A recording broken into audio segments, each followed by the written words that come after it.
বিসমিল্লাহির রহমানির রহিম। আপনারা দেখেছেন যে মার্কিন প্রেসিডেন্ট ডোনাল্ড ট্রাম্পের এক টুইটে, ফেসবুকে এক টুইটে একবার দিনের আলোর মতো স্পষ্ট হয়ে গেছে যে বাংলাদেশে যেই বর্তমান বিগত যেই শেখ হাসিনার সরকার যে ছিল, শেখ হাসিনাকে বিতাড়িত করার জন্য, বাংলাদেশ থেকে সরকার ক্ষমতা থেকে নামানোর জন্য মার্কিন প্রশাসন কাজ করেছে, এ কথাটি দিনের আলোর মতো স্পষ্ট প্রমাণিত হয়েছে। তো এই কথাটি আমি আরো 2-3 মাস আগে 5ই আগস্ট বঙ্গবন্ধু কন্যা শেখ হাসিনা ভারতে চলে যাওয়ার পর আমি তখনও বলেছি যে বঙ্গবন্ধুকে হত্যার সাথে মার্কিন গোয়েন্দারা জড়িত ছিল। যেহেতু আগেই বলেছি যে মার্কিন গোয়েন্দা রিপোর্টগুলা প্রতি 30 বছর পর পর জনসম্মুখে এগুলা প্রকাশ করা হয়। তাই বঙ্গবন্ধুকে 75 সালে হত্যা করার পর 30 বছর যে গোয়েন্দা রিপোর্টগুলা প্রকাশ হয়েছিল, ওই গোয়েন্দা রিপোর্টে দেখা গেছিল 75 সালের 15 আগস্টের সকালবেলা তখন বঙ্গবন্ধু এই কিছুক্ষণ পূর্বে তাকে হত্যা করা হয়েছে। তখন ওই মার্কিন এখানে রাষ্ট্রদূত, সে একটা তখন তো টেলেক্স করা হতো, টেলেক্স করে এই নিউজটা আমেরিকাতে পাঠিয়েছিল, যে ওটাতে লেখা ছিল যে মিশন সাকসেসফুল। ঠিক তেমনি আমরা 5 আগস্টের পর বলেছি যে এত জনপ্রিয় একটি সরকারকে যেভাবে একটা প্ল্যান করে ক্ষমতাচ্যুত করা হয়েছে, এরা তখন দিনের আলোর মতো স্পষ্ট হয়ে গেছিল। ডক্টর ইউনূস এবং সে মার্কিন প্রশাসন, ক্লিনটন এবং বাইডেন প্রশাসনের সাথে তার যেই সম্পর্ক ছিল, সেই এই ঘটনাটি গড়েছিলেন। এরপর আপনারা দেখেছেন যে 5ই আগস্টে শেখ হাসিনা ক্ষমতাচ্যুত হওয়ার কিছুদিন পূর্ব কিন্তু অনেক দিন আমাদের সেনাবাহিনী প্রধানও আমেরিকাতে ছিল। সেই প্রেক্ষাপটে আজকে দিনের আলোর মতো স্পষ্ট হয়ে গেছে যে একটি মার্কিন যুক্তরাষ্ট্রের একটি বহুল প্রচারিত একটি অনলাইন পত্রিকা, সেই পত্রিকাটি হল দি গ্রে জোন।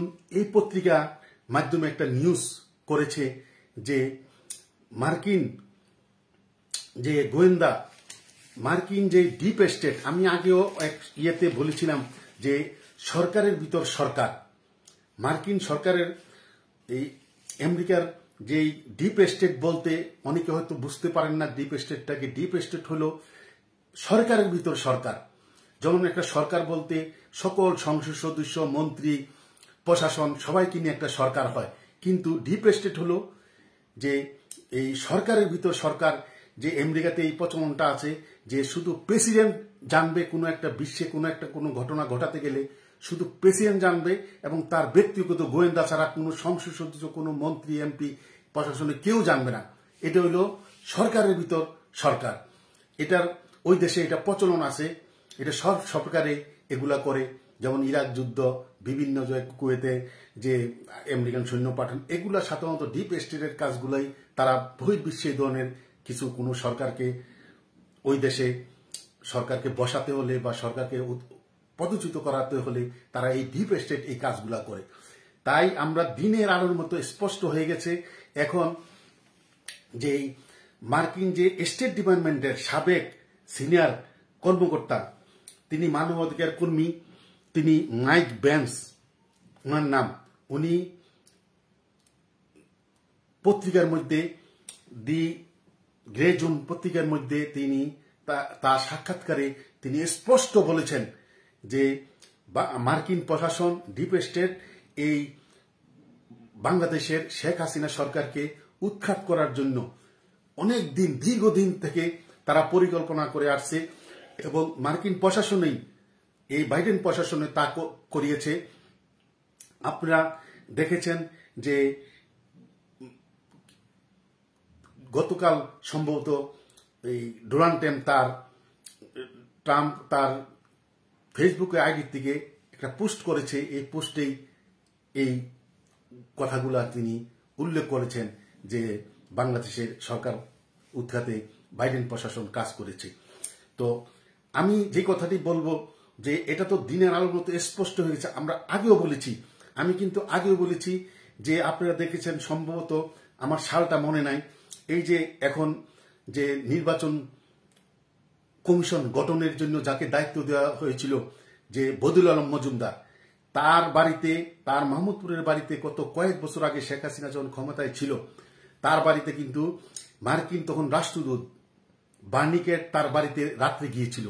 যাওয়ার পর একটা দেশের, প্রতিটি দেশের নিয়ম, কোনো রাষ্ট্রদূত, ওই দেশের রাষ্ট্রদূত কোনো জায়গায় গেলে ওই দেশের সরকারকে জানাতে হয় যে আমি ওখানে যাব, যেহেতু তার সিকিউরিটি দায়িত্ব ওই দেশের সরকারে থাকে। কিন্তু তিনি কোনো প্রটোকল ছাড়া গোপনে তিনি এই বদিউল আলম মজুমদারের বাসায় গিয়েছিলেন। যাওয়াতে ওই এলাকার কিছু মানুষ, আওয়ামী লীগের নেতাকর্মীরা তাদেরকে ঘেরাও করেছিল এবং তাকে হেস্তনস্ত করেছিল। তিনি পরে পুলিশের প্রোটেকশনে সে চলে যায়। এরপরে কিন্তু ওখানে কিছু লোকের নামে মামলা হয়েছিল, কিছু আওয়ামী লীগের নেতার নামে এই বার্নিকাট তা করেছিল। এই বার্নিকাট কিন্তু এখন বর্তমানে এই গত কিছুদিনও ট্রাম্প, এই বাইডেন প্রশাসনের মধ্যে সে বৈদেশিক যে পররাষ্ট্র মন্ত্রণালয় তিনি জিএম ছিলেন, জেনারেল ম্যানেজার ছিলেন, এবং তিনি বাইডেন প্রশাসনের এই পররাষ্ট্র দপ্তরে তিনি জিএম ছিলেন। এবং আপনারা দেখেছেন যে এই যে বাংলাদেশে ছিল যে পিটার হাস, এই পিটার হাসকে নিয়ে অনেক কথাবার্তা হয়েছে। সে কিন্তু তার চাকরি রিটায়ার্ড হয়ে গেছে, সে কিন্তু আমেরিকা চলে গেছিল। এই পিটার হাস কিন্তু আবার বাংলাদেশে, কিন্তু আপনারা দেখেছেন বাংলাদেশের ইতিহাসে এমন ঘটনা ঘটে নাই। পিটার হাস কিন্তু বাংলাদেশে তিনি কিন্তু কোন এনজিওতে না কোনখানে তিনি চাকরি করছেন, আপনারা খেয়াল করবেন। বার্নিকাট বদিউল আলম মজুমদারের বাসায় এক চক্রান্ত করেছিল। তিনি এখন বাইডেন প্রশাসনের মধ্যে, পররাষ্ট্র মন্ত্রণালয়ের মধ্যে জেনারেল ম্যানেজার ছিলেন, এবং এই পিটার হাসকে বাংলাদেশে পাঠিয়ে তিনি একটা এনজিওতে কাজ করে এখানে কাজ করছেন। এই পিটার হাস এদিকে কাজ করছেন, ওদিকে পররাষ্ট্র মন্ত্রণালয় বার্নিকাট এবং বাইডেন প্রশাসন। আপনারা জানেন যে ডক্টর ইউনূস ক্লিনটনের সাথে তার কেমন সম্পর্ক। এভাবে করে বিপুল অর্থ ব্যয় করে তারা এই মার্কিন পররাষ্ট্র মন্ত্রণালয় বিপুল অর্থ ব্যয় করে প্রথম তারা চিন্তা করেছিল বিএনপি দিয়ে কিছু করার জন্য। তারা বিএনপির উপর আস্থা রাখেনি, জানা তারা মনে করেছে বিএনপিও স্বাধীনতার পক্ষের একটা শক্তি, তাদেরকে দিয়ে হবে না। তখন তারা বাংলাদেশের যে জঙ্গি, আপনারা দেখেছেন আফগানিস্তানেও কিন্তু তারা এই খেলা খেলেছে। এই যে আল কায়দায় কিন্তু এই লাদেনও তো আমেরিকার সৃষ্টি, কিন্তু এই আমেরিকা আবার লাদেনকে মেরেছে। এই জঙ্গিদেরকে, বাংলাদেশের জঙ্গিদেরকে তারা একত্রিত করে, বিভিন্নভাবে তারা একত্রিত করে, তাদের মাধ্যমে তারা আস্তে আস্তে আস্তে বিভিন্ন ফান্ড এখানে করে, তখন তারা এই সরকারকে করার জন্য তারা দীর্ঘদিন ধরে কাজ করে যাচ্ছে। তা আপনারা জানেন যে বাংলাদেশের আমেরিকার দুইটি এই প্রশাসন আছে, যে IRI এবং USAID। আপনারা জানেন একটি এই কিছুদিন আগে ট্রাম্প এর বন্ধ করে দিয়েছে এই সাহায্য।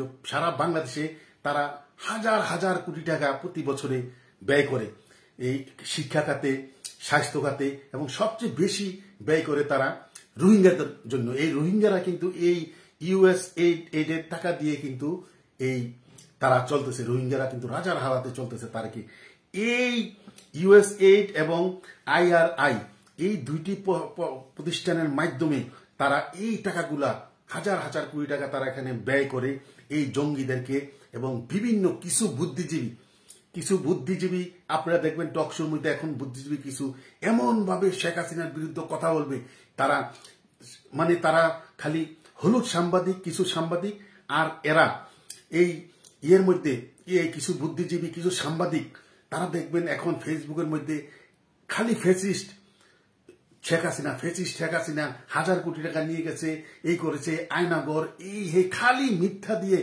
মানুষকে খালি করেছে, তারা করছে। তারাই বিভিন্নভাবে প্রলোভনে এই টাকা নিয়ে, মার্কিন প্রশাসনের টাকা নিয়ে তারা সকল পরিকল্পনা করে বঙ্গবন্ধু শেখ হাসিনাকে তারা বিতাড়িত করেছে। এখানে সবচেয়ে বড় খেলা খেলেছে বাইডেনের সাথে হিলারি ক্লিনটন ওরা এবং ডক্টর ইউনূস। এই জন্য ডক্টর ইউনূস বলেছে এই আন্দোলনে কিন্তু শেখ হাসিনার পতন নাই, এটা আমাদের দীর্ঘদিনের পরিকল্পনা। সে মার্কিন ক্লিনটন প্রশাসনের এক অনুষ্ঠানে সে কিন্তু বলেছে। আবার বলেছে যে এই মাহফুজ আলমকে যে সে এটার মাস্টার মাইন্ড। আপনারা তখনই বুঝতে পারেন যে এটা কি হয়েছে। এভাবেই করে আর এখন আপনারা দেখেন, আপনারা দিনের আলোর মতো স্পষ্ট দেখছেন সারা বাংলাদেশে আর্মিদেরকে নামিয়ে, ম্যাজিস্ট্রেসি পাওয়ার দিয়ে আর্মিদেরকে নামিয়ে তারা রাস্তার মধ্যে ট্রাফিকে কাজ করছে, বিভিন্ন জায়গায় আসামি পুলিশের কাজ, আনসারের কাজ করছে। কিন্তু মানুষে এখন এই আর্মিদেরকে কালারে ধরছে, ভুয়া ভুয়া বলছে, এমন একটি ইয়ে করছে, আর্মিরা কিছু বলছে না। কেন বলবে? তাদেরকে তো আপনারা বুঝতে পারছেন যে আমেরিকা তাদেরকে এমনভাবে ইয়ে করেছে যে আর্মিরা এখন তাদের কথা ছাড়া এক বিন্দু মাত্র এদিক এদিক হচ্ছে না। তাই দিনের আলোর মতো স্পষ্ট হয়ে গেছে সেনাবাহিনীর অংশ এবং ডক্টর ইউনূস আর বাংলাদেশের জঙ্গিদেরকে নিয়ে এই শেখ হাসিনাকে উৎখাত করেছে। তা আপনারা আরেকটা জিনিস দেখেন, এই যে আন্দোলনগুলো হয়েছে 5ই আগস্টের পর, বঙ্গবন্ধু কন্যা শেখ হাসিনাকে বাংলাদেশ থেকে বিতাড়িত করার পর, আপনারা রাজপথে যাদেরকে দেখেছেন, এই লোকগুলোকে আপনারা জীবনে বাংলাদেশে কোনোদিন দেখেছেন? এখন 32-এ এই ধানমন্ডি এই অফিসগুলো ভাঙছে, আপনারা যেই চেহারাগুলো দেখছেন এখানে 32-এ এই বঙ্গবন্ধুর বাসভবন ভাঙছে, এখানে আবার তারা নামাজ পড়ছে। তাদের এই মানুষগুলোর চেহারা কি আপনারা কোনোদিন দেখেছেন? এরাই কিন্তু জঙ্গি। বিভিন্ন সময়ে এই জঙ্গিরা তারা গোপনে ছিল, কিন্তু এখন তারা সরকারের সহযোগিতায় তারা ওপেন এসেছে। আপনারা একটা জিনিস চিন্তা করেন, এই যে 32-এ যেই বঙ্গবন্ধুর বাসভবন যে ভাঙ্গা হলো, আপনারা চিন্তা করেন তারা বলল কি? শেখ হাসিনা বলেছে ছাত্রদের উদ্দেশ্যে তিনি ভাষণ দিবেন রাত 9টা বাজে। আপনারা সারা বাংলাদেশ সবাই দেখেছেন রাত 8টার মধ্যে ওখানে গিয়ে, তখন তো বক্তৃতা দেয় নাই। বক্তৃতা যদি দেয় এরপরে তারা ভাঙতে পারতো, কিন্তু 8টার মধ্যে যে তারা এখানে ভেঙেছে। পরে সারা রাত্র পরে 2 দিন ধরে তারা বোল্ডোজার সকালবেলা এনে ভেঙেছে। একটা আপনারা দেখছে একটা পুলিশ একটা লাঠিচার্জ করতে, এখানে সেনাবাহিনী ছিল, সেনাবাহিনীকে ভুয়া ভুয়া বলে এমনও দেখেছি সেনাবাহিনী কেলারে ধরে টান দিয়েছে এবং তাদের মুখের সামনে, কিন্তু সেনাবাহিনী কিছু বলতে পারে না। আপনারা বুঝেন না কেন বলতে পারে না? তাদের উপর থেকে এমনভাবে চাপ আছে, এখানে কিছু বলা যাবে না। এভাবে সারা বাংলাদেশে এই অরাজকতা করলো। খুলনাতে শেখ নাসিরের বাড়ি বাংলো, বাংলাদেশের বিভিন্ন জেলায় আওয়ামী লীগের প্রেসিডেন্ট সমস্ত নেতা, জেলাতে থানা লেভেলেও এই ধরনের ভাঙ্গাচুরা হলো। মানুষের যখন পিঠ দেয়ালে ঠেকে যায় তখন কিন্তু মানুষ সামনের দিকে এগিয়ে চলে। এই অবস্থা শুরু হওয়ার পর আপনারা দেখেছেন যে শেখ হাসিনা বক্তব্য বলেছে যে আপনারা ঘুরে দাঁড়ান। একথা বলার পর প্রথম সাভার উপজেলা চেয়ারম্যান এবং সাভার উপজেলা আওয়ামী লীগের সাধারণ সম্পাদক রাজীবের বাড়িতে যখন বৈষম্য বিরোধী ছাত্র আন্দোলনরা এই জঙ্গিরা হামলা করেছে, তখন এলাকাবাসী তাদেরকে দাবরানি দিয়ে পিটিয়ে দৌড়ানি দিয়েছে। এরপরে দেখেছেন হাতিয়ার সাবেক এমপি মোহাম্মদ আলী, তার বাড়িতে হামলা করতে গিয়েছিল বৈষম্য বিরোধী ছাত্র আন্দোলনরা। এরপর ওখান থেকে তারা প্রতিহত করেছে, তারা জান নিয়ে বৈষম্য বিরোধী ছাত্র আন্দোলন পালিয়ে এসেছে। এই ঘটনা হাতিয়াতে হওয়ার পর আপনারা দেখেছেন এই হান্নান মাসুদ সে হাতিয়াতে নির্বাচন করার পরিকল্পনা করছে। হান্নান মাসুদ রাত 12:30 বাজে রূপায়ণ টাওয়ার থেকে, বাংলা মোটর থেকে যখন তার লোকদের উপর ওখানে হামলা করেছে হাতিয়াতে মোহাম্মদ আলীর লোকেরা, আওয়ামী লীগের লোকেরা, তখন সে মিছিল নিয়ে 12:30 বাজে স্বরাষ্ট্র উপদেষ্টার বাড়ি ঘেরাও করতে গিয়েছিল। এরপরে আবার প্রতিহত করা হলো। আপনারা দেখেছেন গাজীপুর প্রতিহত করতে গিয়ে আমাদের মুক্তিযুদ্ধ যেই মন্ত্রী ছিলেন আকম মুজাম্মেল, তার বাড়িতে হামলা করতে গিয়েছিল বৈষম্য বিরোধী ছাত্র আন্দোলনেরা। হামলা করতে জ্বালাও পোড়া লুটপাট করতে যাওয়াতে এলাকাবাসী মসজিদের মাইকে ঘোষণা দিয়ে আওয়ামী লীগের নেতাকর্মীরা তাদেরকে প্রতিহত করে এমন পিটানি দিল যে অনেকে মৃত্যু শয্যার মধ্যে পড়ে গেল। কিন্তু আমরা এত জায়গায় সারা বাংলাদেশে জ্বালাও পোড়া হয়েছে, কোনো কিছু শুনলাম না। কিন্তু ওখানে শুনলাম কি, বৈষম্য বিরোধী ছাত্র আন্দোলন সরকার বলছে ওখানে মুজাম্মেলের বাড়িতে ডাকাতে এসেছে, ডাকাত এসেছে এই কথা শুনে বৈষম্যবিরোধী ছাত্র আন্দোলনের নেতারা গাজীপুরে তারা ওখানে গেছিল যে এই ডাকাত থেকে ধরার জন্য। তখন মাইকে ঘোষণা করে যে এই বৈষম্যবিরোধী ছাত্র আন্দোলন তাদেরকে পিটিয়েছে। কত বড় মিথ্যা কথা! সারা বাংলাদেশের মানুষ জানে তারা এভাবে করেছে।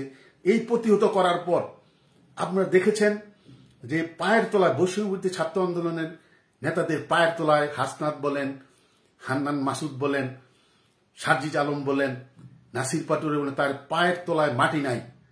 কিভাবে পায়ের তলায় মাটি নাই আমি আপনাদেরকে বোঝাচ্ছি। হাতিয়াতে যখন হাসনাত আবদুল্লাহ, এই হান্নান মাসুদ ওখানের বড় নেতা, সে শত শত লোক নিয়ে মোহাম্মদ আলীর বাড়িতে, আওয়ামী লীগের নেতার বাড়িতে হামলা করলো, তখন তাদেরকে পিটিয়ে দৌড়াইয়া মারলো। কই এরপরে তো কিছু করতে পারলো না। গাজীপুরে গেল, যখন তারা পিটিনি হলো, তখন হাসনাত আবদুল্লাহ, সার্জিজ আলম রাত্রে ঘোষণা দিল, সার্জিজ আলম, যে আগামী দিন সকালবেলা 11টা বাজে গাজীপুর থেকে আওয়ামী লীগকে নিঃশেষ করে দেওয়া হবে, মূল উৎপাদন করা হবে। এ ধরনের ঘোষণা দিয়ে বলল যে আগামী দিন সকাল 11টা বাজে গাজীপুর আমরা সমাবেশ করব। এরপর দিন আপনারা দেখেছেন টিভিতে, ফেসবুকে সমাবেশ করতে গিয়েছে, 11:30 বাজে যাওয়ার কথা ছিল, ওখানে 200 লোকও নাই। ওদের এই বিক্ষোভ সমাবেশ করার জন্য যে সমাবেশ ডেকেছিল 11টা বাজে, আপনারা ফেসবুকে এবং টিভিতে দেখেছেন 11টা বাজে 200 লোকও নাই। ক্যামেরাম্যান, অনলাইনের ক্যামেরাম্যান ছিল কমপক্ষে 200-300 জন, আর লোক ছিল মনে হয় 200 জন। এই 300-400 লোক ছিল, কিন্তু তারা যায় নাই তখন। এই সময় আবার আওয়ামী লীগের নেতাকর্মী তাদেরকে অনেককে পিটিয়ে আহত করেছে, দৌড়ান দিয়েছে। তখন তারা এই খবর যে সময় সার্জিজ আলম হলো, তারা তো আর গেল না। 3:30টার দিকে আর্মি, পুলিশের কমিশনার, র্যাব সবাইকে খবর দিয়ে তাদের প্রোটেকশনে সার্জিজ আলম আর হাসনাত আবদুল্লাহ নিয়ে গিয়েছে। আপনারা দেখেছেন। যাওয়ার পর তারা বিক্ষোভ মিছিল করবে, তাদের চিন্তা ছিল বুলডোজার দিয়ে মোজাম্মেল বাড়ি আর জাহাঙ্গীরের বাড়ি তারা ভেঙে দিবে, কিন্তু এই সাহসটুকু তারা পায় নাই। আমি আগেই বলেছি, গাজীপুর এমন একটা জেলা, 1971 সালের 25শে মার্চ বাংলাদেশের পাক বাহিনী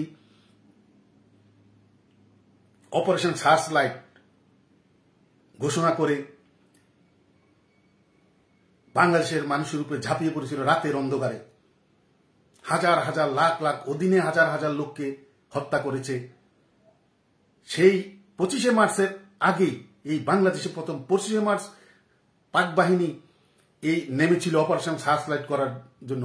এর আগে 19 মার্চ, 25শে মার্চের আরো কতদিন আগে, 6 দিন আগে 19 মার্চ গাজীপুর চৌরাস্তায় এই আর্মিদেরকে, এই গাজীপুরবাসী তাদের লাঠি বাঁশ দিয়ে এই আর্মিদেরকে তারা পিটিয়েছিল। তাই গাজীপুরের মানুষের সেই পাকিস্তান আমলে তারা যে দেখিয়েছে, এখনো এই গাজীপুরবাসী প্রথম এই বৈষম্যবিরোধী ছাত্র আন্দোলনকে পিটিয়ে তারা উদ্বোধন করেছে, যাকে বলে বিসমিল্লাহ করা। তারা বিসমিল্লাহ করেছে। গতকাল আপনারা দেখেছেন 11টা বাজে যাওয়ার কথা ছিল, সার্জিজ আলম, হাসনাত আবদুল্লাহ যায় নাই। পুলিশ প্রোটেকশনে যখন লোকজন নাই ওখানে, তখন পুলিশ প্রোটেকশনে 3:30 বাজে গিয়েছে। যাওয়ার পর তারা চলে যাওয়ার পর তখন আবার কিন্তু 6টার দিকে গাজীপুর, এটা গাজীপুর সম্বন্ধে যে না জানে সে এখনো মায়ের পেটে আছে। গাজীপুর এমন একটি জায়গা, 6:30টার দিকে বৈষম্যবিরোধী ছাত্র আন্দোলনকে আবার মোটরসাইকেল দিয়ে, পিস্তল দিয়ে গুলি করেছে। এখন এই কারণে 1971 সালে অপারেশন সার্চ লাইট করেছিল বাঙালিকে দমন করার জন্য, করেছে। আর 2002 সালে বিএনপি করেছিল অপারেশন ক্লিন হার্ট, এই আওয়ামী লীগকে দমানোর জন্য। আর এখন 2025 সালে গতকাল ঘোষণা করল নেভিল হান্ট এই আওয়ামী লীগকে। এতদিন যে সারা বাংলাদেশে আগুন জ্বালালো 32 নম্বর বাংলো, বিভিন্ন জায়গায় বুলডোজার দিয়ে বাংলো, একটা পুলিশ আর্মি দেখলাম না। আর কালকে যখন এই বাড়ি ভাঙতে গেল, চুরি করতে গেল, লুটপাট করতে গেল, যা মানুষ প্রতিহত করলো, তাদেরকে দমানোর জন্য, সারা বাংলাদেশে আওয়ামী লীগকে দমানোর জন্য সরকার বুঝেছে তাদের পায়ের তলার মাটি নাই। গাজীপুর থেকে 1971 সালে প্রথম যুদ্ধ ঘোষণা করেছিল বাঙালিরা, ঠিক তেমনি আবার গাজীপুর থেকে যুদ্ধ ঘোষণা করেছে এই সরকারের বিরুদ্ধে। তাদের এখন অস্তিত্ব নিয়ে টানাটানি, এখন বিএনপিও কিন্তু বুঝে গেছে। তাই তারা এই নেভিল হান্ট নামে, এই অপারেশন নেভিল হান্ট নামে আবার আওয়ামী লীগকে নেতা কর্মীদেরকে অত্যাচার নির্যাতন করার জন্য তারা নেমেছে। তবে আমি বলবো যে তারা বোকার স্বর্গে বাস করছে। বাংলাদেশ আওয়ামী লীগ সবচেয়ে কম ভোট পেয়েছিল 2001 সালে, তখন শুধু 62টি সিট পেয়েছিল, বাকিগুলো সব বিএনপি পেয়েছিল। এরপরেও কিন্তু 2,25,00,000 ভোট পেয়েছিল, শুধু 62টি সংসদ আসনে বিজয়ী হয়েছিল। আর এতগুলা আসন জয়ী হয়েছিল তখন শুধুমাত্র আওয়ামী লীগের থেকে 10 লাখ লোক বেশি ভোট পেয়েছিল, বিএনপি 2,35,00,000। তাই বর্তমানে 3 কোটি লোক আওয়ামী লীগের নেতাকর্মী আছে।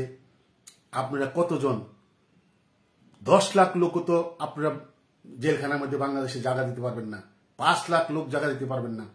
এই 3 কোটি লোকের যদি 1 কোটি লোক যে কোনো সময় রাজপথে নামে, এই সরকার যে এই শীতালক্কা বুড়িগঙ্গা বালু নদীতে যেও পড়ার মতো সুযোগ পাবে না,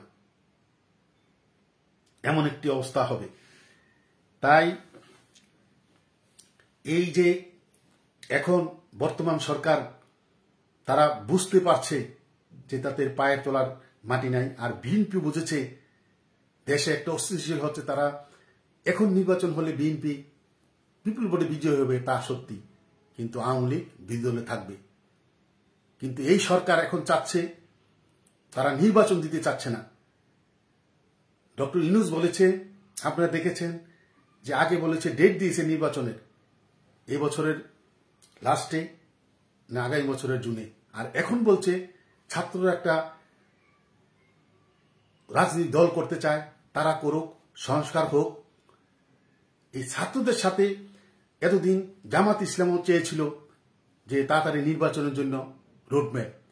গতকাল আপনারা দেখেছেন কক্সবাজারে জামাত ইসলামের মিটিংয়ে শফিকুর রহমান বলেছে যে না, এখন নির্বাচন নয়, আগে সংস্কার, ফ্যাসিস্ট সরকারের আওয়ামী লীগের বিচার হোক, এরপরে নির্বাচন। তারাও কিন্তু এখন বৈষম্যবিরোধী ছাত্র আন্দোলনের সাথে মিশে সব জঙ্গিরা এক হয়ে গেছে। বৈষম্যবিরোধী ছাত্র আন্দোলন কিন্তু ছাত্র আন্দোলন নয়, এরা কিন্তু জঙ্গি। এদেরকে আপনারা আগে কোনো সময় দেখেন নাই। এই আন্দোলন করতে গিয়ে দেখেছেন এর আগে কিন্তু তারা সবাই বাংলাদেশ ছিল, এই তারা গোপনে গোপনে কিন্তু এই জঙ্গি কার্যক্রম বাংলাদেশে করেছে। তো এই জামাত ইসলাম এখন বলছে যে নির্বাচন নয়, তারাও চাচ্ছে যে আওয়ামী লীগের সাথে সাথে বিএনপিকেও ভেরিশ করে দেওয়ার জন্য। কারণ তারা জানে আওয়ামী লীগও এই স্বাধীনতার পক্ষের শক্তি, বিএনপিও স্বাধীনতার পক্ষের শক্তি। তাই তারা এই অবস্থা সৃষ্টি করেছে। আরেকটি কথা বলবো, আপনারা ভালো করে জানেন যে কিছুদিন পূর্বে পাকিস্তানের আইএসআই 6 জন উপরস্থ কর্মচারী, এই আর্মির আইএসআই 6 জন এসেছিল বাংলাদেশে। তারা কক্সবাজার বিভিন্ন জায়গায় বাংলাদেশের এই সেনাবাহিনীর গোয়েন্দাদের সাথে তারা বিভিন্ন ধ্যান দরবার করেছে। বাংলাদেশেরও গোয়েন্দারা আর্মির 5-6 জন অফিসার পাকিস্তানে গিয়েছিল। বাংলাদেশ কিন্তু এই নিউজটা প্রচার করে নাই। পাকিস্তানি নিউজে প্রচার হয়েছিল যে বাংলাদেশ থেকে উপরস্থ 6 জন সেনাবাহিনীর উপরস্থ কর্মচারীরা, অফিসাররা পাকিস্তানে গিয়েছিল। ওখানের পাকিস্তানের নিউজে প্রচার হওয়াতে তখন বাংলাদেশ এটা প্রচার করেছে। এই আইএসআই এসেছে, আসার পর এই তারা যাওয়ার কিছুদিনের মধ্যেই কিন্তু এই 32 নম্বর বাঘ শুরু হলো। এটার মেইন ইয়েটা হলো, আমি বলছি 71 সালে স্বাধীনতা যুদ্ধের সময় যখন পাঞ্জাবিরা বাংলাদেশে, তারা সারা বাংলাদেশের কোর্ট কাছারি জ্বালিয়ে পুড়িয়ে রাস্তাঘাট মানুষের বাড়িঘর ব্যাংক লুটপাট করে সবকিছু সারা বাংলাদেশ একটা ধ্বংসস্তূপ, ফিলিস্তিনের মতো ধ্বংসস্তূপ করে দিয়েছিল, যেমন ইসরায়েল করেছে।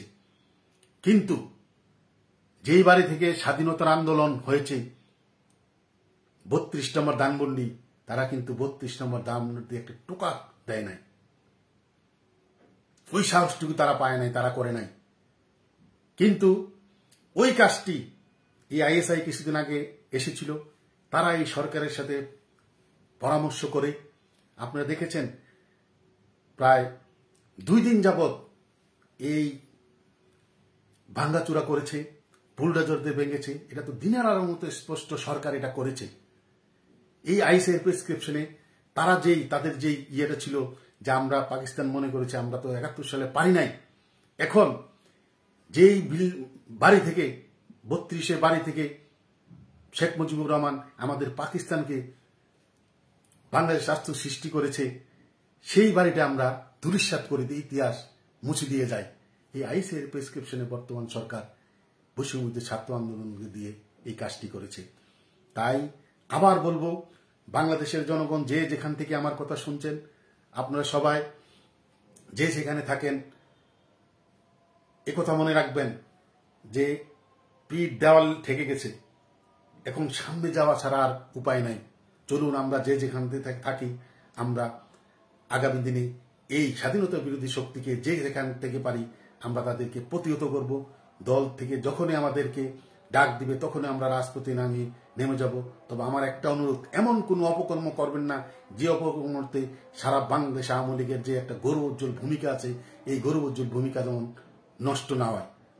সবাই ওদিকে খেয়াল রাখবেন এবং সবাই ঐক্যবদ্ধ থাকবেন। আর আরেকটি শেষ কথা বলবো, বাংলাদেশ আওয়ামী লীগের শেখ হাসিনা ছাড়া আর কেউ নেতা নাই।